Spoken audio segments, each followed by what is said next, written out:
when a fourth-grade boy disappeared during a class field trip to the dense Redwood National Forest. Investigators scoured every inch of the park and found nothing. His family never stopped searching. But 15 years later, a park ranger clearing storm debris unearths a shoe tangled in tree roots with human bones still inside. What happens next reopens a case long thought unsolvable, revealing truths darker and more twisted than anyone could have imagined. The yellow school bus rumbled up the narrow forest road, its windows cracked open just enough to let in the scent of moss and wet bark. Inside, 27 fourth graders from Ridgeville Elementary squirmed in their seats, giddy with the kind of excitement that only a day away from desks and math worksheets could bring. The tall redwoods surrounded them like ancient sentinels, their trunks disappearing into a misty canopy overhead. It was late spring, and the forest breathed with cool dampness and the quiet hush of leaves shifting high above. Lucas Taylor sat near the back, pressed against the window, sketchbook in hand. He was small for his age, quiet, a kid who preferred books to soccer and spent more time drawing birds and trees than talking about video games. His teacher, Mr. Prophet Carmichael, often said Lucas saw the world like an artist, though Lucas wasn't sure what that meant. He just liked the way the forest felt calm, secretive, full of stories no one had yet told. After arriving at the trailhead, the class disembarked in noisy clumps, chaperones calling out instructions over the hum of cicadas and distant birdsong. Lucas followed, keeping close to his best friend Jonah as they began the half-mile hike to a wide clearing known as Scholar's Grove. The park ranger leading the group explained that it was named after the natural amphitheater of redwoods where students often sat to write or reflect. "You'll each have 20 minutes for a solo journaling assignment," she said, her voice bright with practiced enthusiasm. "No talking, just you and your thoughts." Lucas smiled to himself. This was his favorite part. They spread out across the grove, children settling on tree stumps or lying belly down in the grass. Lucas wandered farther than the rest, drawn to a narrow path that split off from the main clearing, marked only by a faded wooden sign that leaned at an awkward angle. He looked back. No one seemed to notice him step off the trail. His shoes crunched softly over pine needles as he made his way toward a smaller cluster of trees, where sunlight filtered in patches through the canopy.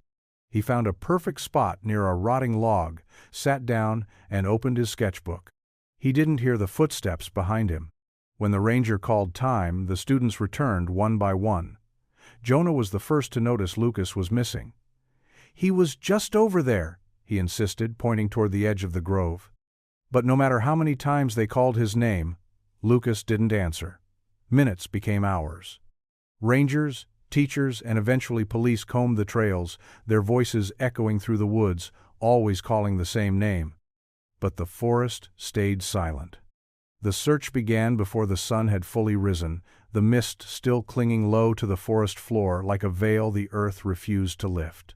By dawn, the clearing where the children had gathered was swarmed with movement officers unfolding maps across the hoods of cruisers, search dogs pacing in circles as their handlers adjusted harnesses, and parents arriving with fear frozen on their faces, disbelief etched into every sharp breath.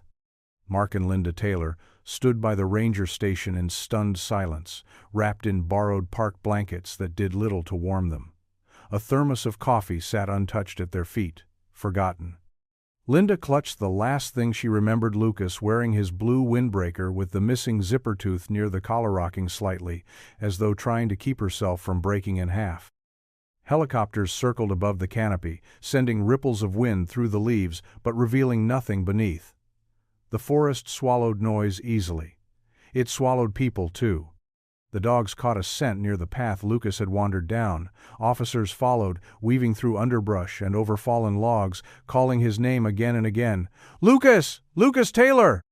But the trail ended abruptly near a creek that ran shallow and cold, only inches deep, its stones slick with moss. There was no sign of struggle, no torn fabric or stray pencil, just the endless hush of the forest and the drone of insects.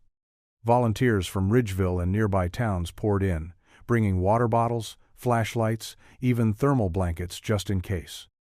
They combed the woods in staggered lines, radios crackling with updates, red flags marking areas already searched. But every flagged tree brought only more questions. No shoe prints, no bent branches. Nothing. Lucas's backpack, bright green with a space shuttle patch sewn onto the front pocket, was never found. Neither was the small plastic compass he always carried, or the map Mr. Carmichael had handed each student that morning. It was as though the forest had simply taken him. By the third day, the search was national news.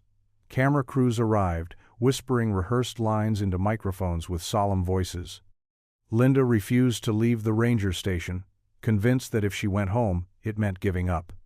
Mark made the drive back to Ridgeville alone that night to get fresh clothes and a photograph of Lucas in case someone somewhere had seen him.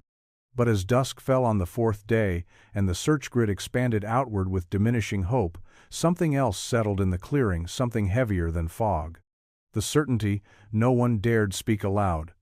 Lucas Taylor was gone. The house stayed exactly as Lucas had left it, his sneakers by the back door still damp with morning dew from the walk to the bus stop. A half-finished drawing on the kitchen table, dinosaurs in a jungle, scrawled in pencil and lined with faint streaks of watercolor. His cereal bowl in the sink, the milk dried into a rim at the bottom. Linda refused to touch any of it. She moved through the house like a ghost, opening his door just to sit on his bed and press her hand into the indentation where his body had last been. Mark tried to be the one who held everything together. He made the calls, answered the detectives' questions, shook hands with volunteers offering condolences with red-rimmed eyes. But something inside him had fractured, to a slow, invisible cracking beneath the weight of pretending. When the TV news truck parked across from their lawn for the third day in a row, he pulled the curtains tight and unplugged the landline. Reporters were relentless. They circled like birds above a wounded animal, swooping in with sympathetic voices and cruel questions. Did your son have any reason to run away? Was he unhappy at home? Did Lucas have a phone or social media accounts? Mark watched Linda flinch each time, as if each inquiry chipped away at her memories of who her son had been. The headlines shifted quickly. First, Community unites in search for missing boy. Then, search enters day 5, no signs yet. Then came the speculation. Classmates say boy was quiet, withdrawn. Experts warn of runaway behavior in sensitive children. Some articles hint tangentially at first, then with more certainty that perhaps Lucas hadn't just gotten lost.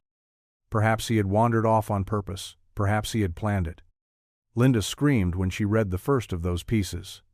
Mark took her phone, deleted the app, and sat beside her on the floor of their bedroom for over an hour, neither of them speaking. The school held a candlelight vigil. Teachers offered apologies and tears, but the undercurrent of blame was undeniable. Parents whispered about the lack of chaperones, the forest's minimal fencing, the gaps in adult supervision. Mr.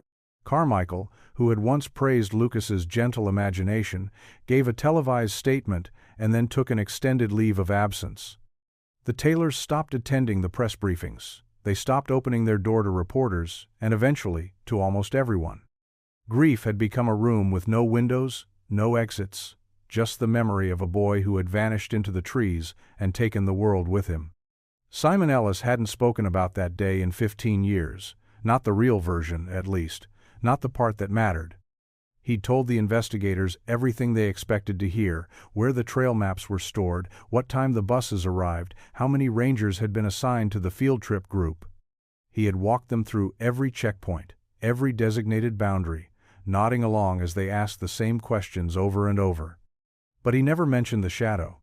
Back then, Simon was still new to the job, 26, lean and eager, with a freshly minted name badge and a deep reverence for the forest that bordered on worship. He had grown up in these woods, roaming beneath the redwoods with his brothers, mapping out forts and pretending to be explorers. The idea of working in that same wilderness had felt like coming home. That was before the Taylor boy vanished, before the forest became something he feared when the sun began to dip behind the trees. That morning, he'd been on perimeter detail, walking the outer boundary of the Scholars Grove area to ensure no one slipped into restricted terrain. Most visitors respected the signs and the ranger presence, but Kidskids could be curious, reckless. He'd seen it 100 times before. A dare to step beyond a fence. A race to the top of an off-trail rise. It was part of the job to watch for those moments. He had paused by an old service trail that ran up into a cluster of protected redwoods, the ones cordoned off for habitat restoration. The area wasn't open to the public, and even most staff avoided it too dense, too wild. It was there, as he scanned the undergrowth, that he saw it. Just for a moment. A figure, maybe 5 feet tall, darting between the trees. Simon had called out, instinctively, "Hey, you're not supposed to be in there." But no voice answered, no rustling leaves, no laughter or crashing footsteps. The forest had simply absorbed the motion, swallowed it whole. He'd stared for a long moment, straining to listen, to see. But there was nothing. No boy, no movement. Just that thick, humming silence the redwoods seemed to generate all on their own. Later, when news broke that a child was missing, Simon had thought about the shadow again. It had seemed too fast, too strange. But by then, the area had already been searched, and there was nothing to report. And saying he'd seen a shadow felt like offering a ghost story, not a lead. So he'd kept it to himself. Until now. By the end of the second week, the whispers had become a roar in sidewalks, in Facebook comment threads, at grocery store checkouts, and whispered between teachers in empty classrooms. The initial shock had faded into something sharper, more fractured. The town of Ridgeville, once united in grief, had begun to splinter into camps of speculation, each one more desperate than the last. Some said it had been a mountain lion. A big cat, hungry or startled, might have seen a small lone child as easy prey. But the rangers pushed back against that theory. There were no drag marks, no blood, no torn clothing. A predator leaves signs. This forest had left nothing, not even a thread. Others leaned toward abduction. Maybe someone had slipped past the buses or hidden along the trail, waiting for a moment like this. A solitary boy, just a little too far from the group. Maybe he'd been lured with a promise: help me find my dog, I lost my phone, do you want to see something cool? People shared news clippings of similar disappearances in other parts of the state, built timelines, theories, connections. They circled back to that whisper of a shadow Ranger Simon had never officially reported, even though he replayed it in his mind every night. Then there were those who said Lucas had run away. The quiet ones always do, they murmured, as if a child who draws dinosaurs and forgets to tie his shoes could plan an escape. But it caught hold because Lucas had wandered, because he'd gone a little farther from the group, because his parents were grieving, and grief made people cruel in subtle ways. Even some of his classmates, prompted by suggestive questions from adults, began to remember things that might not have been real. He didn't talk much. He read weird books. One said Lucas once joked about running away to live in the trees. The police fielded every tip, chased every rumor. A hiker in Oregon claimed to have seen a boy matching Lucas's description on a rural road 2 states away. Another said a stranger had come into a gas station near the park the day before and bought children snacks and rope. Nothing held, nothing added up. The leads grew thinner, the volunteers trickled off. News stations packed up their vans and pointed cameras elsewhere. And just like that, Lucas Taylor became a file in a cabinet marked cold cases, sandwiched between the missing and the forgotten. The storm had been one of the worst in decades. Gale-force winds had roared through the redwoods for nearly a full day, tearing at the ancient canopy like invisible hands, desperate to unravel it. Power was knocked out in parts of Humboldt County for 48 hours. Roads were flooded.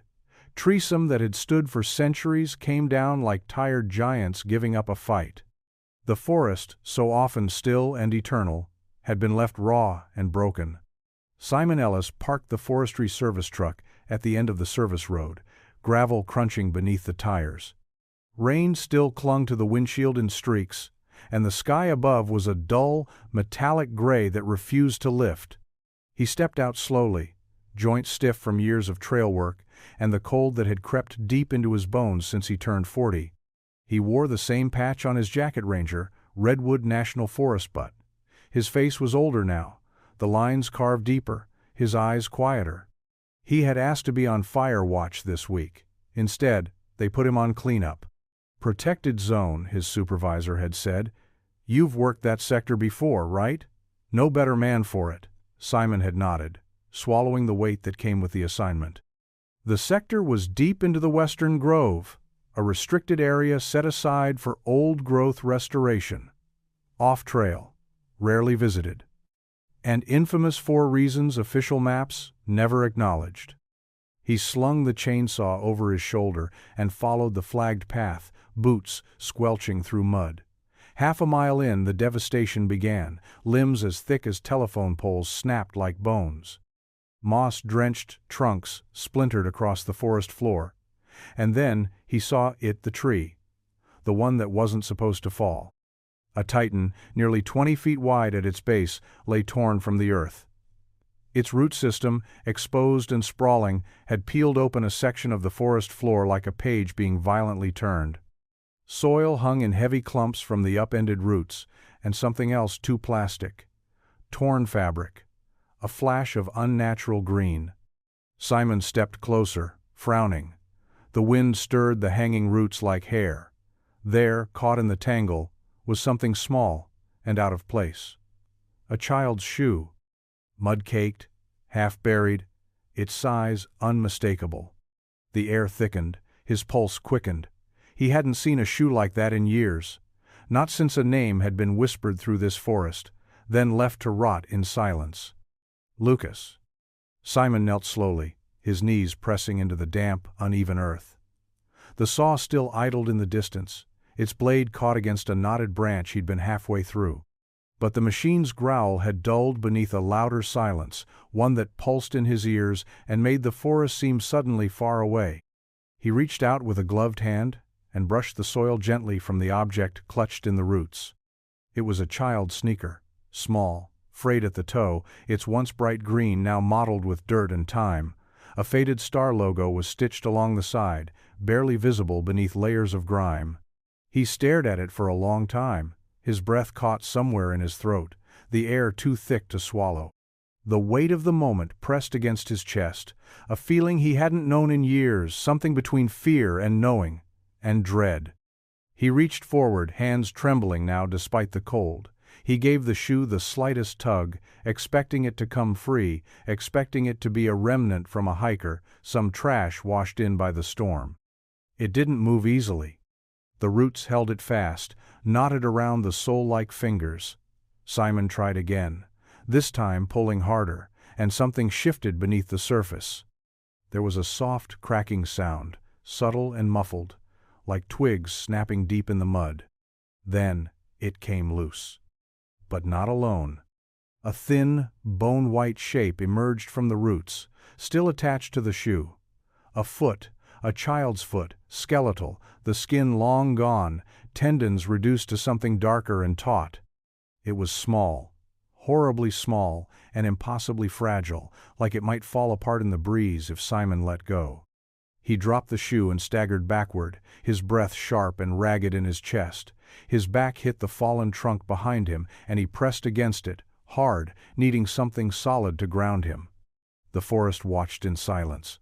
No birds, no breeze. Just the dull throb of the blood in his ears, and the gentle, accusing presence of that foot, still half-wrapped in roots, as if the earth had tried to keep it hidden. 15 years. He hadn't said the name out loud in a decade. He had never stopped thinking it. Lucas Taylor. The forest had finally spoken. And it had not forgotten. By noon, the forest was no longer quiet. Crime scene tape crisscrossed the perimeter of the fallen tree like a crude web. Rangers stood guard at the edges of the site, their uniforms stark against the dark green of the undergrowth. A small white tent had been erected beside the upturned roots, shielding the excavation from rain and from the gaze of onlookers. But no one dared draw too close, not yet. The grove had always carried a kind of unspoken reverence, and now it bore a weight that couldn't be stepped around. Simon stood off to the side, arms crossed tightly against the chill that had settled over his bones, and refused to leave. He'd given his statement, answered their questions, explained exactly how he'd found the shoe, how it had tugged loose with something still inside. He'd stayed calm, mechanical. But now, watching the forensic team work in careful silence, brush by brush, inch by inch, he felt like a man watching a grave being disturbed after years of pretending it hadn't existed. The first piece unearthed was a tibia, pale and worn, the ends feathered where time had thinned them. Then came parts of the pelvis, a scattering of ribs. Not a full skeleton. Not yet, but enough to know this had once been a child. The remains were buried within a dense tangle of root and soil, almost as though the tree had grown around them over time. One technician murmured it was possible. In forests this old, the ground remembers what it's fed. Then came the object. One of the forensic specialists, a woman with streaks of gray in her hair and blue gloves slicked with rain and earth, knelt low beside the rib cage.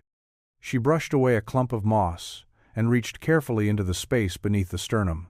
When her hand emerged, it held a small, rusted itemno bigger than a thumb. A whistle.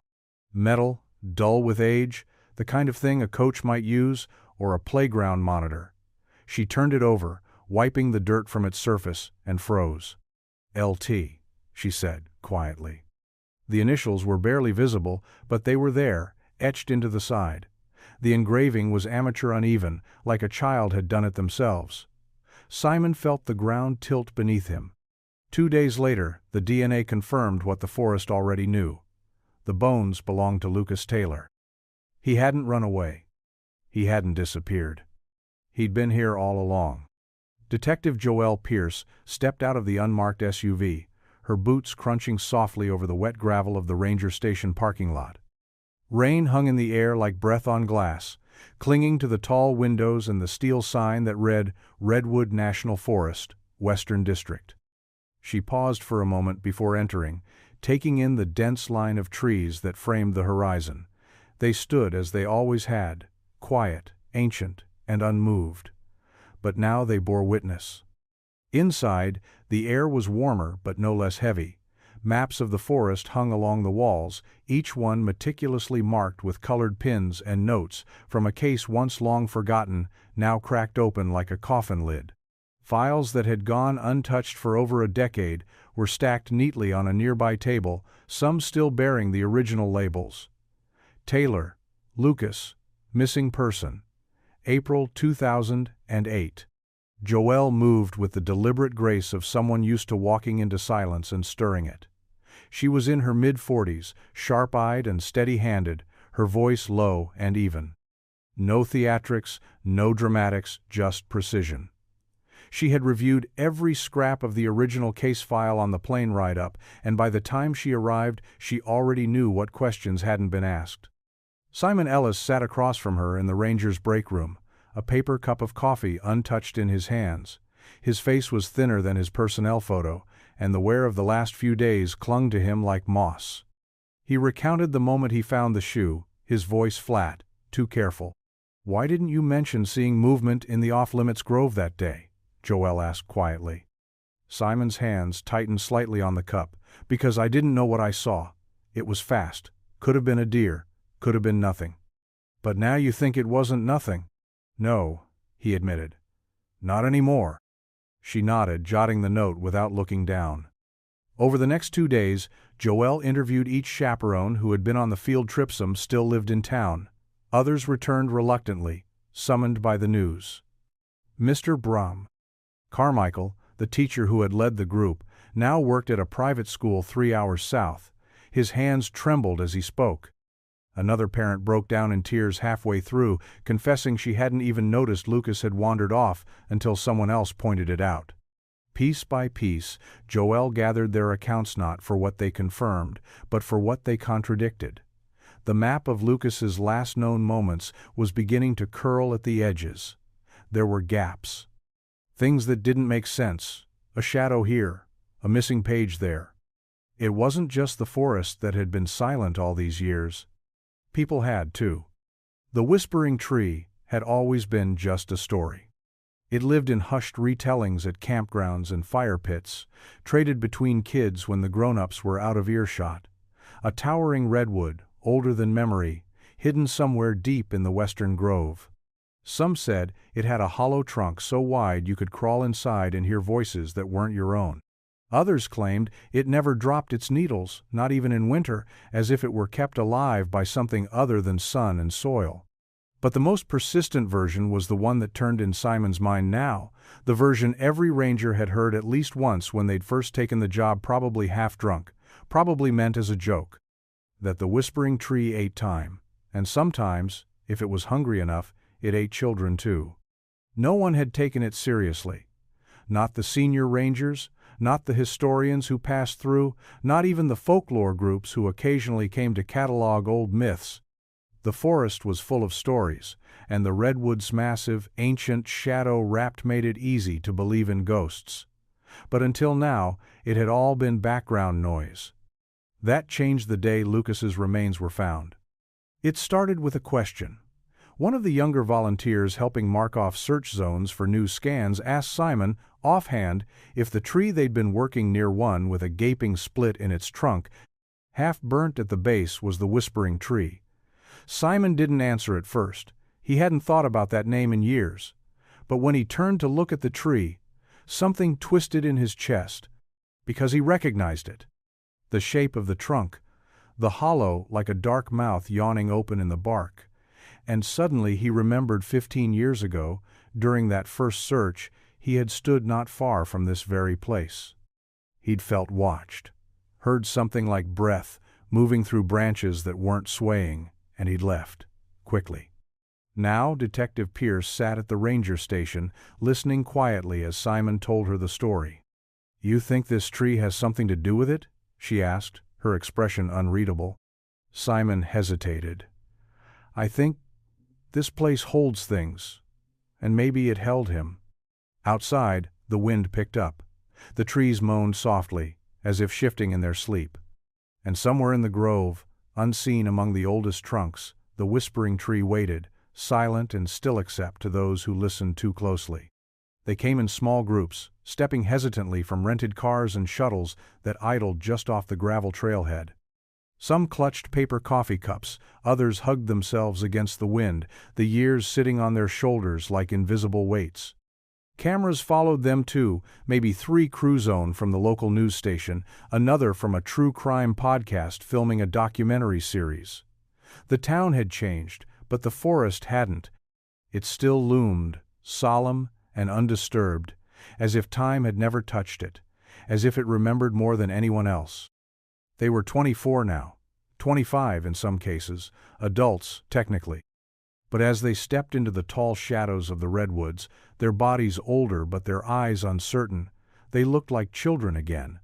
The ones who had sat on stumps with their journals open, who had laughed too loudly at lunch, who had watched a boy disappear between trees and never come back.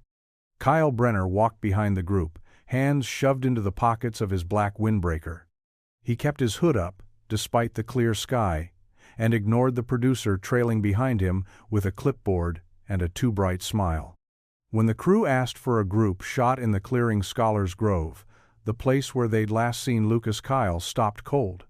"I'm not going in there," he said flatly. A few of the others turned, surprised. Joni Mendez, now a teacher herself, gave him a puzzled look. "It's just for a minute," she said. "We're laying the flowers there. You don't have to say anything." Kyle shook his head, jaw clenched. "No, you go ahead." The cameras caught Itha's tone, the sharpness in his body, the way he watched the tree line instead of his classmates. It unsettled the crew enough to send one of them back to the trailhead with him, trying to coax out an interview. He didn't say much, just that it felt wrong to be there, that the place smelled different now. When pressed, he added only, "It wasn't right back then either." In the clearing, flowers were placed in a semicircle. Someone read aloud from a journal entry Lucas had written in class a week before the trip, something about wanting to be a park ranger when he grew up. The words echoed softly between the trees. And somewhere beyond the edge of the circle, Kyle stood alone, eyes locked on a patch of brush where the trees leaned inward, as if hiding something. He didn't say it out loud, but he remembered exactly what had happened there, and who had dared Lucas to go first. It was just past dusk when the forestry crew uncovered the tree. A hollowed redwood, its center long rotted out, partially hidden behind a curtain of ferns near the edge of the grove where Lucas's remains had been found. The team had been scanning for erosion markers, part of the ecological damage survey following the storm, when one of them stepped too close and their boot cracked through the brittle bark, revealing the emptiness inside. Ranger Simon arrived minutes later, flashlight in hand, the beam slicing through the dark as mist began to crawl down from the higher ridges. They'd already roped off the area. A junior team member stood by, pale and wide-eyed, pointing silently to the base of the trunk. Inside the hollow cavity, nestled among dirt and matted leaves, was a rusted metal box, about the size of a lunch tin. Its hinges were fused with age, but after some careful work with gloves and a flathead screwdriver, it creaked open. The smell was faint, earthy, old, and something else. Something stale and paper dry. Inside were scraps of lined notebook paper, folded carefully, a small mechanical pencil, and a page torn from a coloring book, creased and darkened with time. The image of a redwood tree half shaded in. But it was the writing on the first page that made Simon freeze. April 20th. Still here. They haven't come yet. I think maybe they forgot. I don't know how to count the days anymore, but I think it's been a while. He read the name scrawled at the top. Lucas T. Detective Pierce sat beside him under the ranger station's dim backlight, gloves on, eyes scanning the pages one by one as they laid them out. The entries were fragmented. Some were written with a child's confusion, others with a strange, eerie clarity that didn't match the boy he'd once been. He wrote about hiding in the old place, about listening for footsteps, about someone or something talking inside the trees. He doesn't always come in the same way, one entry read. Sometimes he's part of the tree, sometimes he has legs. But I know it's him because he hums that song. Most chilling of all were the dates. The earliest were within days of Lucas's disappearance. But others continued weeks after the search had ended. Months. If they find this, Lucas wrote on the final page, the pencil pressing hard enough to nearly tear the paper, tell Mom, I tried to stay brave, I really did. Simon looked up, his voice barely audible. He was still alive. After all that time, he was still alive. And the forest had kept his voice sealed in bark and silence, hidden until now. The pages grew darker as they went on, not in color, but in tone, in the trembling weight of a boy's handwriting that shifted from shaky innocence to something else entirely. Detective Pierce read each one in careful silence, gloves crinkling against the fragile paper, her eyes darting over the jagged letters as if the ink might vanish if she looked away. Lucas began with simple observations. The cold, the dark, the way his voice echoed when he whispered inside the hollow. He described hearing footsteps he couldn't trace, voices too low to belong to anyone he could see. But then the journal shifted slowly at first, like a turn in the weather, and the pages became stranger. I don't think I'm alone, he wrote on one entry. Not really. He doesn't let me see him all the way, but I hear him at night, in the walls, in the roots, like he's part of the tree. The man in the bark. The name appeared again and again after that, sometimes capitalized, sometimes not, always present. Lucas didn't say where the man came from, only that he wasn't there at first, that he arrived on the wind or sometimes stepped out of the rings in the wood like the growth lines in a tree's trunk were doorways. Detective Pierce traced her finger over one paragraph, the pencil strokes darker than the rest. The writing there had been pressed into the paper as though Lucas's hand had been shaking or pushing too hard to be careful. He talks without opening his mouth. The trees do it for him. I hear his words in the rustling. They tell me to stay, that I'm safer here, that no one's looking anymore. There were notes about sound-soft humming, tapping fingers on bark, breathing that didn't belong to him. Lucas wrote about dreams that didn't feel like dreams, of waking up with his arms pinned, not by rope but by roots, though there were no roots nearby when he fell asleep. He began to forget the days. He scratched lines into the inside of the metal box, little notches to count time. They stopped halfway through a page. I think he's watching me from under the floor now, one line read. Even when I blink, I still see him, He has no face, but I know when he smiles." Pierce sat back in her chair, closing her eyes for just a second. The room around her was quiet, but the weight of the pages remained heavy in the air. Not just because of what they said, but because they came from a child who had no reason to lie and every reason to be afraid. Her name hadn't come up in years, not since the early days of the investigation when the list of chaperones was still fresh in everyone's mind. Mrs. Judith Albright, 5th grade reading specialist, volunteer for the trip, praised by parents for her warmth and creativity. She had been the one to organize the journaling exercise that morning. She had even handed Lucas his notebook, they later confirmed, and reminded him to find a spot where your thoughts can breathe. 2 weeks after Lucas disappeared, she left her job without warning. No note, no statement. She didn't return calls. The school's only record was a resignation letter printed on lined paper, unsigned. It simply read, "I can't unsee what I saw. I shouldn't have let him walk that far alone." Detective Pierce found the address buried in a box of archived files, the ink faded but legible. A property listed under her maiden name, inherited from an uncle, just a few miles west of the forest boundary. It wasn't a house, not really. More like a cabin part hunting lodge, part survival bunker. No electricity, no phone lines. Rainwater barrels stacked along the back wall. A wood-burning stove puffed a steady coil of smoke into the gray sky. Pierce parked down the hill and walked the rest of the way.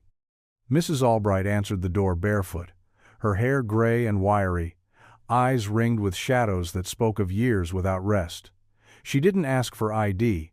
She didn't seem surprised. "You came because of the boy," she said. Pierce nodded. "Lucas Taylor." Mrs. Albright stood there for a moment, then stepped aside. The inside of the cabin was cluttered but neat books stacked to the ceiling, dried herbs hanging in bunches from the rafters. Maps pinned to the walls, most of them hand-drawn, annotated with markings Pierce didn't recognize. Circles, numbers, dates. "He went off the trail," Judith said, sitting down slowly at a worn wooden table. "I saw him. I told myself it was harmless. He was a quiet child, dreamy. They always liked the trees." Pierce listened carefully. Judith's voice had a flatness to it, the rhythm of someone telling a story they had repeated too many times to feel anymore. "But then I saw something else, someone following him. I thought it was another child, but it wasn't. It was tall, too tall, and the way it moved." She paused. "It wasn't right, like the air bent around it." "You told no one?" Pierce asked. Judith shook her head. "They'd have called me crazy. Maybe I am, but I know what I saw, and I know he wasn't alone in those woods." Outside, the wind picked up again, threading through the trees like breath. And Detective Pierce realized she was no longer chasing a boy's story. She was chasing something that had been waiting far longer. The gravel crunched under Detective Pierce's boots as she approached the cabin for the second time, this time without her badge in hand or a recorder in her pocket. She wasn't here for an official statement anymore. She was here because of what Mrs. Albright had said, and more importantly, what she hadn't. The forest had already begun reclaiming the trail behind her. Branches leaned a little closer. The path narrowed behind each step. The trees here didn't move, but they shifted in the way memory did slowly, until nothing looked the same twice. Judith Albright opened the door before Pierce knocked, as if she'd known the exact moment she would return. "I thought you might come back," she said, voice quiet like someone already inside a memory. "Most don't." Pierce stepped in without speaking, letting the scent of wood smoke and dried lavender settle around her. The room was unchanged from her last visit. Maps, still tacked to the walls, stacks of paper leaning against one another in precarious towers. But there was something new on the table. A single envelope, sealed. "I don't sleep much," Judith said. "That night, after the boy disappeared, I started hearing things in the trees. Not voices, exactly. More like remembering someone else's dream. You ever felt that?" Pierce didn't answer. She didn't have to. "They called it the whispering tree," Judith continued, her gaze fixed on the window like she was watching something only she could see. The stories go back to the Yurok. My grandmother told me once it's not a tree. It's something that wears a tree, uses the forest like skin, and when it wants, it takes. Pierce sat down across from her, the envelope untouched between them. I saw it once, the day Lucas went missing, Judith said, her hands shaking slightly as she reached for a cup that had long since gone cold. I looked down the path and I swear to God, Joelle, it was wearing his face. Just for a second, a trick of light maybe, or maybe not. Her voice dropped to a whisper. Some things don't want to be found, she said, and some don't stay buried. Outside, the trees swayed gently, though there was no wind. Pierce picked up the envelope, heart heavy in her chest, knowing before she opened it that it wouldn't hold answers, only deeper questions. And behind her, through the window pane, the forest seemed to lean a little closer, listening, waiting. It was a grainy, sepia-toned imagone of hundreds archived by the forestry department, stored in the digital backrooms of long-forgotten servers. Satellite sweeps from 15 years ago, taken in the days following the storm that coincided with Lucas Taylor's disappearance. Most had never been reviewed beyond a cursory glance. The focus then had been search grids and trail maps, not thermal anomalies. But Detective Joelle Pierce had a habit of reading past the margins.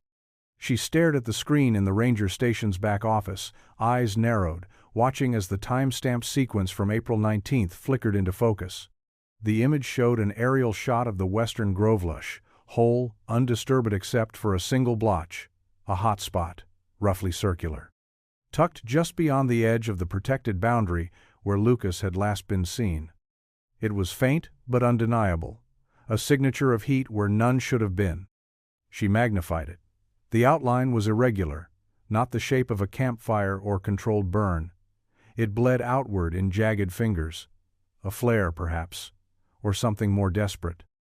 A burn that hadn't been authorized, hadn't been logged. One that no one had ever spoken about. Joelle pulled up the incident report from that week, cross-checking it against fire records, forestry memos, anything. There was nothing, no report filed. No mention of flames, smoke, or suppression. According to official documents, that part of the forest had never burned. It had never even been accessed. She printed the image and took it with her. The next day, she hiked into the woods alone, following the map she'd created by overlaying the thermal data with modern trail coordinates. The forest thickened around her as she moved, the trees closing in tighter, the path becoming more suggestion than route. Then she saw it.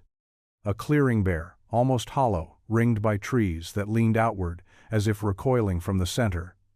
The soil underfoot was dry, wrong, blackened in places, though covered now in moss and new undergrowth trying to forget. She crouched and touched the earth.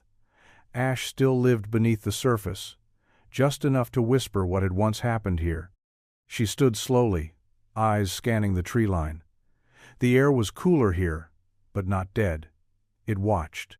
Back at the station, she laid the satellite photo beside Lucas's recovered journal. One line came back to her like a whispered breath through branches. He stepped out of the rings in the wood. And now she knew where. Kyle Brenner hadn't spoken much during the interviews.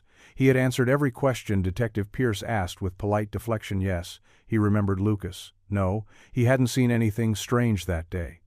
Just like everyone else, he had turned back when the ranger called time. Just like everyone else, he'd been scared when Lucas didn't return. But something had always felt off. The way he avoided Scholars Grove during the memorial. The way his gaze lingered too long on the trees, like they were something to endure. And now, sitting across from Pierce in the ranger station, shoulders hunched inside a hoodie that looked 2 sizes too big, Kyle finally broke. "I didn't mean for it to happen," he said, voice low, fraying around the edges. "It was just a game." The room was still. Pierce waited, giving him the space. No clipboard, no notes. Just her eyes, steady and quiet. "We called it the Hollow Grove," he said. "Me, Nathan, and Jamie. We'd found it a week before the field trip. It was off one of the deer paths, through this narrow patch of ferns.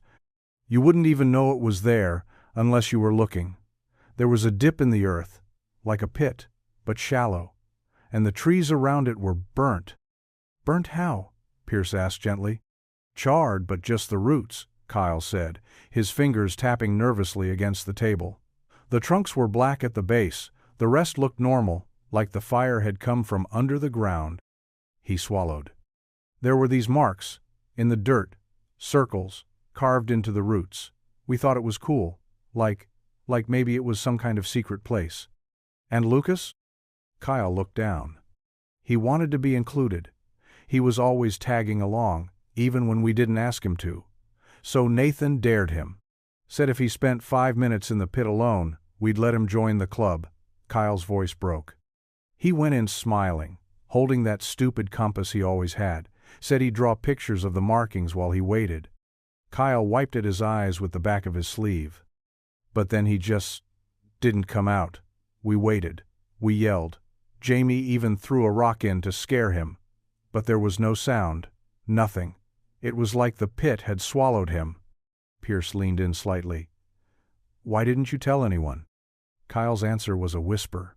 Because, when we went back the next day, the grove was gone.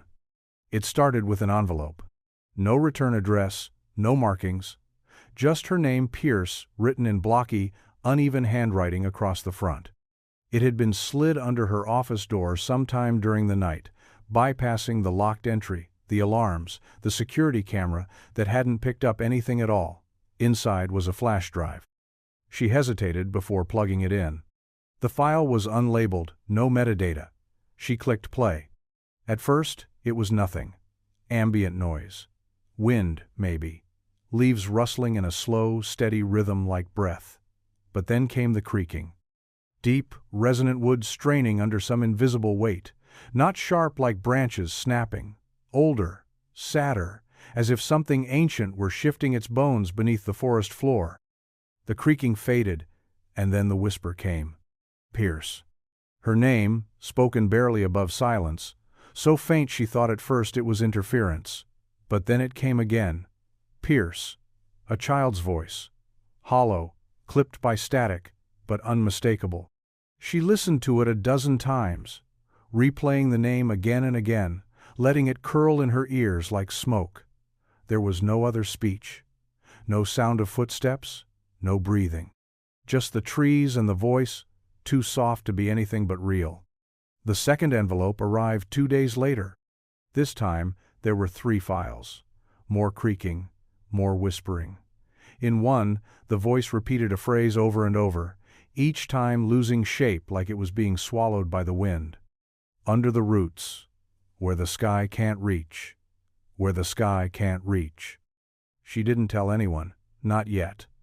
These weren't the kind of things you put into a report, not until you were sure you hadn't simply snapped under the weight of the case. She had seen good officers burn out trying to make sense of unspeakable things, and yet she couldn't let it go. She drove out to the forest late that night, parked her car by the edge of the western grove, and stood beneath the black spires of the redwoods with a recorder of her own. She held it out like a question. The forest didn't answer. Not then. But when she returned to her car, there was a new envelope on the front seat. No one had touched the locks.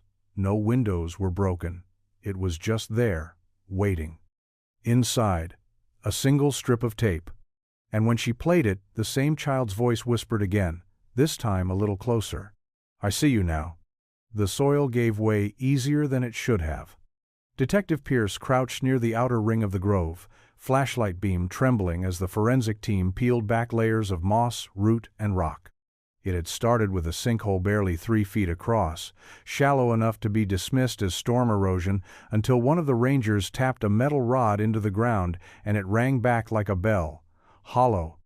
They brought in ground-penetrating radar the next morning. The scan lit up like a flare. Underneath the grove, beneath nearly 10 feet of sediment and roots as thick as a man's arm, something unnatural had been waiting. A rectangular chamber, reinforced at the corners. It stretched roughly the size of a school bus and rested at a slight angle, as though the forest had tried to bury it and only half succeeded. Old plans surfaced. Military documents. Topographic surveys dated back to 1000 962, stamped with classified seals that had long since been decommissioned. A Cold War fallout shelter, one of dozens scattered across California designed for continuity of government, survival of key personnel. This one had never been recorded on any civilian map. It had never been intended to be found. The team uncovered the entrance by late afternoon. A rusted steel hatch, locked from the inside, its hinges corroded into stone. The door was marked only with a faint series of stenciled numbers, illegible beneath decades of decay. Pierce stared at it in silence. Someone had once planned to survive here, not just days, but months, maybe longer. She imagined narrow bunks, canned food, lining the walls, thick concrete meant to keep the world out. And then she thought of Lucas, and the whispering voice on the recordings, and the half-buried journal found not far from this spot. Had he been here? Inside, the air was colder than expected. Still, the first room revealed itself slowly beneath flickering floodlights. Dust curled in the beams, and the walls sweated old paint. There were shelves, overturned crates, scraps of rusted equipment, a child's shoe, small and green, tucked beneath an empty cot, faint markings scratched into the concrete floor, circles, spirals, and carved into the wall, in a child's unsteady hand, the name Lucas. The forest hadn't taken him at once, it had kept him. And something beneath the roots had made sure no one would ever find him until now. The air inside the bunker felt wrong. Not stale though it was, that too, but tainted, as if time itself had soured behind the walls. The corridor sloped gently downward, the concrete walls pressing close, damp and crumbling in places, the ceiling barely high enough to stand straight. Detective Pierce moved slowly, her flashlight cutting narrow paths through the dark, revealing dust-furred shelves and rusted tools that hadn't been touched in decades. And then, the carvings began. The first one was easy to miss, just a line scratched shallowly into the wall near what remained of a metal folding chair, then another, and another. As they rounded the bend into the central chamber, the light revealed hundreds of them. Tally marks, rows and rows, etched into nearly every surface. Some were sharp and purposeful. Others had been made in haste, erratic, overlapping, days counted. Or maybe just time itself, bleeding out in scratches. On the far wall, opposite a broken-down cot, the carvings took a different shape. Crude outlines of trees, dozens, all tall and narrow, some with gaping black mouths at their centers, some with eyes. They repeated over and over, childlike in execution, but chilling in their consistency. Always the same form: long trunks, roots that twisted downward into spirals, canopies that seemed to reach for something beyond the ceiling. Pierce stepped closer and saw the phrase, "He lives in the bark." It was everywhere. Carved into the walls, scratched into the surface of the cot, written in faint pencil along the underside of an old ration box. The handwriting varied, sometimes neat, sometimes frantic, but the words were always the same. "He lives in the bark." She exhaled slowly, breath fogging in the cold. A tremor passed through her hands. She wasn't imagining this. Near the rear of the bunker, behind a collapsed shelving unit, they uncovered a panel of plywood that had been nailed to the wall with jagged, makeshift spikes. One of the forensic techs pried it off carefully. Behind it was a final carving, larger, deeper, the wood gouged down to the grain. It was a face, but barely human, elongated, hollow-eyed. Its mouth stretched wide as if mid-scream or song, bark for skin, its body dissolving into tree rings below. In the corner, someone had written a final line in red crayon. He said, "The trees remember me." Pierce stepped back, her pulse racing. Because something in her, the part untouched by training or logic, believed that they did. The call came just after dawn. A second chamber had been uncovered behind a partially collapsed corridor wall in the bunker, sealed off by a cave-in, so complete it had gone unnoticed during the initial search. Pierce arrived to find floodlights already rigged, casting long shadows over the exposed stone, the air thick with the damp scent of disturbed soil and decay. She didn't have to ask what they'd found. The silence of the forensics team told her everything. The bones were smaller than Lucas's, fragile, scattered across the packed earth floor as if dropped carelessly, forgotten. A partial skull, the lower jaw missing. Thin femurs, one of them fractured clean through. There were no clothes left, just fragments of cloth, brittle and eaten away by time. But it was the shoes that caught her eye. Buckled leather, worn nearly to the sole, one still clasped shut. They didn't belong to this decade. Forensic analysis confirmed it within hours. The remains had been there far longer than Lucas's. Decades, in fact. Preliminary dating placed the death sometime in the late 1970s, possibly early 80s. The bones were from a boy, roughly 9 or 10 years old. No dental records matched, no ID, no name. But he hadn't died of natural causes. That much was already clear. Pierce stood outside the bunker as the wind picked up, rustling the canopy above like distant applause. Somewhere beyond the tree line, a raven called once, sharp and shrill. She stared at the forest with a weight in her chest that tightened with every hour. Lucas wasn't the first. That truth fell like a blade, quiet but final. She ordered a full re-examination of cold missing persons cases from the region, prioritizing child disappearances from the 1960s through the 80s. Names began to surface, forgotten ones. Local. Rural. Kids who'd gone missing on hikes, at campsites, in parks along the Redwood Corridor. Most cases had been closed without answers, their files folded shut under labels like presumed lost or wildlife predation.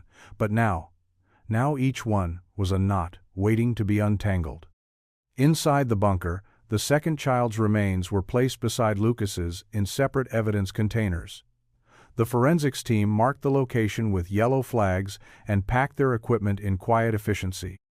And as Pierce stood watching, she couldn't help but wonder how many more there had been, how many children the forest had taken, how many it might still be keeping, waiting, buried beneath the roots, where the sky couldn't reach. The message came through the county tip line at 3:12 a.m., left in a voice thick with hesitation and a lifetime of silence. Pierce played it 3 times before calling the number back. The woman's name was Eleanor Chase, though she hadn't used it in years. Her address was a rural mailbox 2 towns south, no home phone, no permanent residence on file. The sheriff's department had flagged her in the system once, decades ago, listed as a missing juvenile from 1983. She'd resurfaced weeks later, walking barefoot along a remote fire road, dehydrated and incoherent. No one had ever gotten a clear account of what happened to her. Until now. Pierce met her in the back corner of a roadside diner, the kind that never closed and always smelled faintly of fried onions and old coffee. Eleanor was in her late 40s now, her skin leathered from sun and distance, her eyes darting behind every movement in the windows. "I don't talk to people," she said, as if it were a confession.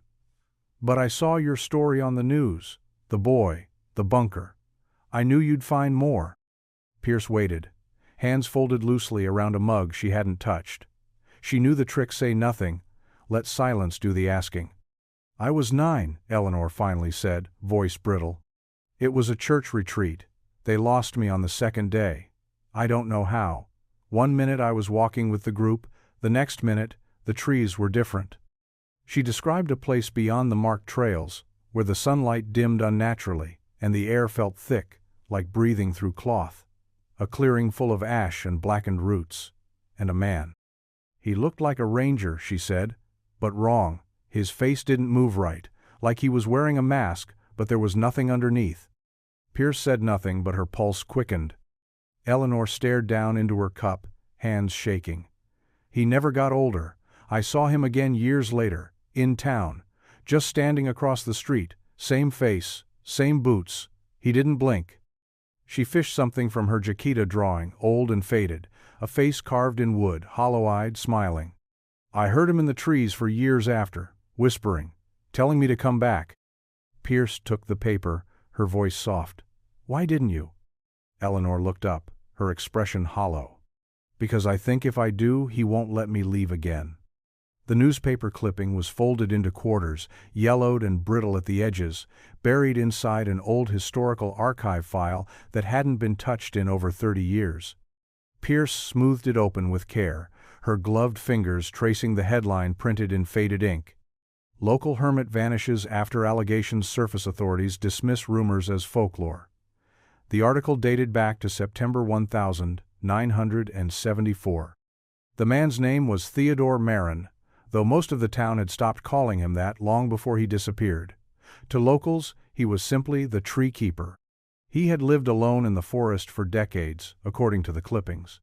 First in a hunting shack just west of the grove, then deeper in, somewhere along the tributary trails where the redwoods grew thickest and maps lost their confidence. He was described as eccentric, quiet, fond of children's books and old folk tales. Parents remembered him showing up at town festivals with a carved whistle and a pocketful of hand-drawn storybooks.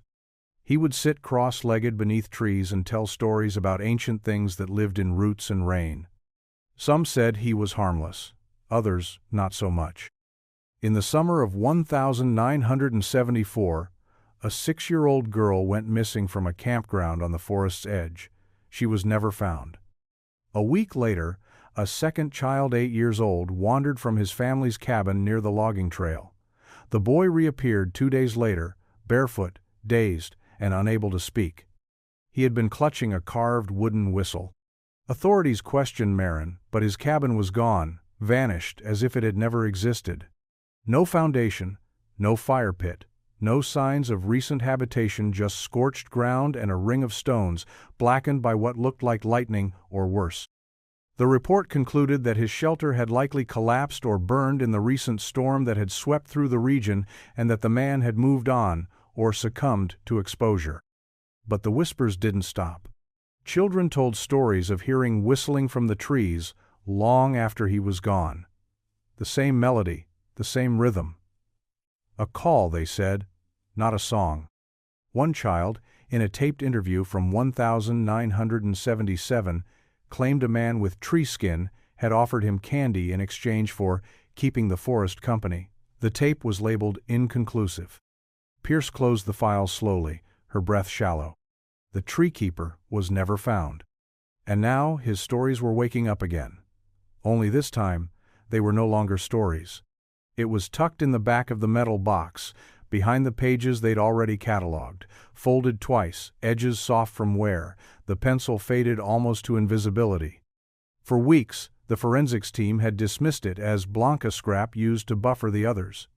It wasn't until one technician noticed faint indentations beneath the paper that they realized it was coded.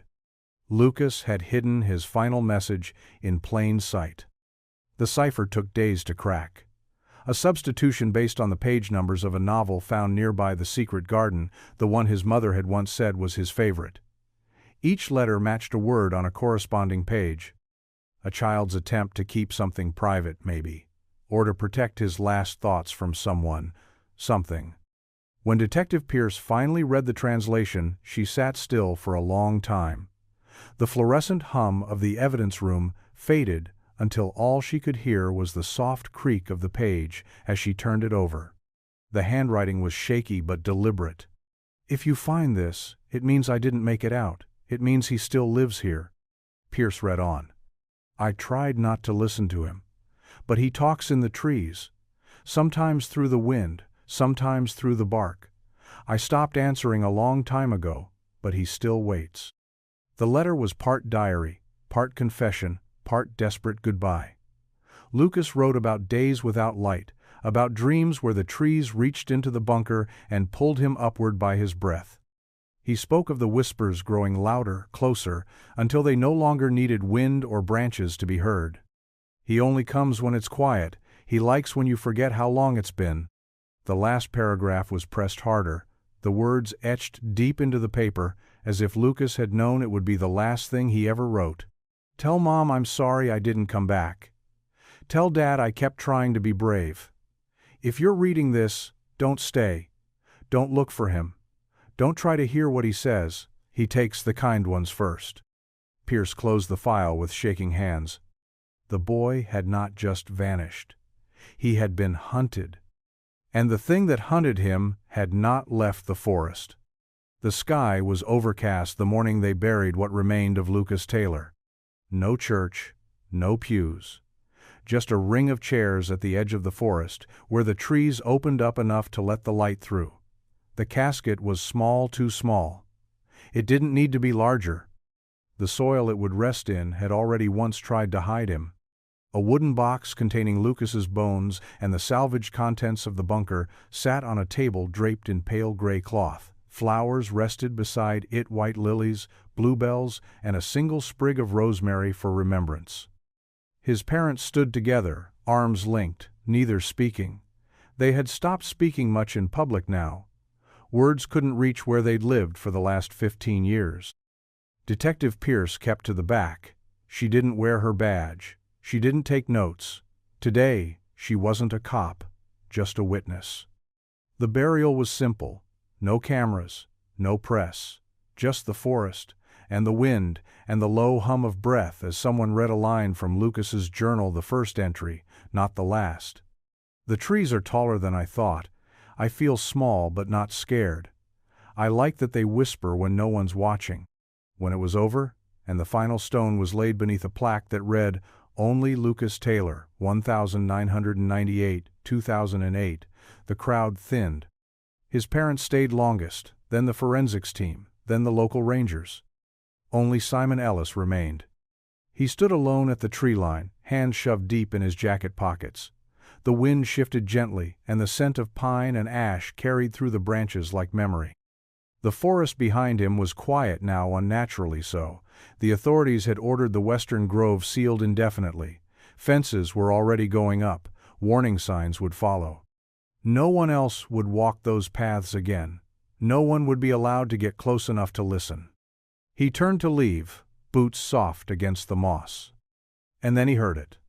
Just a single note, high, reedy, carried faintly on the wind like it had come from far off to Ferrand, yet still impossibly close. A whistle. The same pitch, the same rhythm. The one he'd heard on the day Lucas vanished. The one he'd never admitted, not even to himself. He froze, heart pounding. But when he turned, the forest was still. Just trees. Just wind. And something that waited, still listening. Still hungry.